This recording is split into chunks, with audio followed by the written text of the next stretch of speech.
بسم اللہ الرحمن الرحیم۔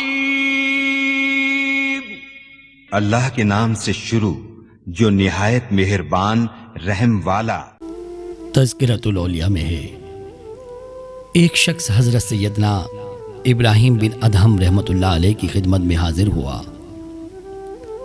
اور عرض کی، یا حضرت، میں گناہوں کا مریض ہوں، میں نے اپنے اوپر بہت ظلم کیے ہیں، میرے لیے کوئی علاج تجویز فرمائیے تاکہ میں گناہوں اور بری عادتوں سے شفا پا سکوں۔ آپ رحمۃ اللہ علیہ نے فرمایا، اگر تو مجھ سے 6 نسخے حاصل کر کے ان کو اپنے علاج میں لائے گا تو ضرور شفا پائے گا، اور اس کے بعد پھر کبھی تو بیمار نہیں ہو سکے گا۔ آپ رحمۃ اللہ علیہ نے فرمایا، پہلا نسخہ یہ ہے کہ جب تو گناہ کر تو خدا عز و جل کا رزق نہ کھایا کر۔ اس نے عرض کیا، جب رازق وہی ہے تو پھر کہاں سے کھاؤں؟ آپ رحمۃ اللہ علیہ نے فرمایا، یہ بات اچھی نہیں کہ جس کا رزق کھائے پھر اس کی نافرمانی کرے۔ دوسرا آپ کے لیے نسخہ یہ ہے کہ اگر تو گناہ کرنا چاہتا ہے تو اللہ عز و جل کی زمین سے باہر نکل جایا کر۔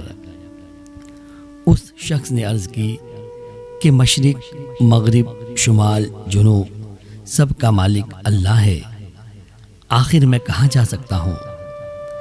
آپ رحمۃ اللہ علیہ نے فرمایا، بات اچھی نہیں کہ تو اس کے ملک میں رہے اور پھر اس کی نافرمانی کرے۔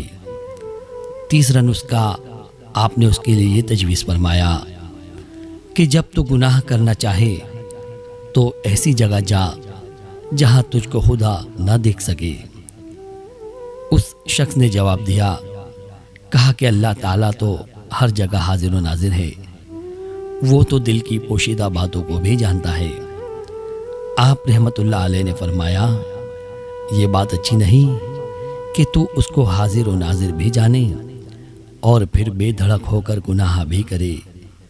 چوتھا نسخہ آپ نے اس کے لیے یہ تجویز فرمایا، جب ملک الموت علیہ السلام تیری روح قبض کرنے کے لیے آئے تو تو ان سے کہہ دینا، مجھے توبہ کرنے کی مہلت دے دو۔ اس آدمی نے جواب دیا، حضرت، وہ میری بات کیسے قبول کرے گا جبکہ موت کا تو ایک وقت مقرر ہے۔ آپ رحمۃ اللہ علیہ نے فرمایا، اگر تجھ کو یہ اختیار نہیں کہ توبہ کے لیے مہلت حاصل کر تو ابھی اس وقت کو غنیمت کیوں نہیں سمجھتا اور ملک الموت کے آنے سے پہلے توبہ کیوں نہیں کر لیتا؟ پانچواں علاج جو آپ نے فرمایا، جب تیرے پاس قبر میں منکر نکیر آئیں تو ان کو اپنے پاس سے بھگا دینا۔ اس نے عرض کی، بھلا مجھ میں اتنی طاقت کہاں ہے؟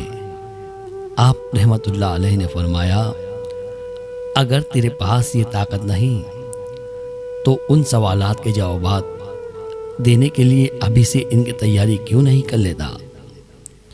چھٹا علاج آپ نے یہ تجویز فرمایا کہ جب قیامت کا دن ہوگا، گناہ گاروں کو دوزخ کی طرف لے جایا جائے گا، اس وقت تو اکڑ جانا، کہنا میں نہیں جاتا۔ اس نے عرض کی، حضور، میرے کہنے کا کیا ہے، وہ مجھے زبردستی گھسیٹ کر لے جائیں گے۔ آپ رحمۃ اللہ علیہ نے فرمایا، اگر یہ بات ہے تو گناہوں سے باز کیوں نہیں رہتا؟ اس شخص پر آپ رحمۃ اللہ علیہ کے ان 6 نسخوں کا اس قدر اثر ہوا کہ زاروں قطار رونے لگا اور اسی وقت سچے دل سے توبہ کی اور مرتے دم تک اس پر قائم رہا۔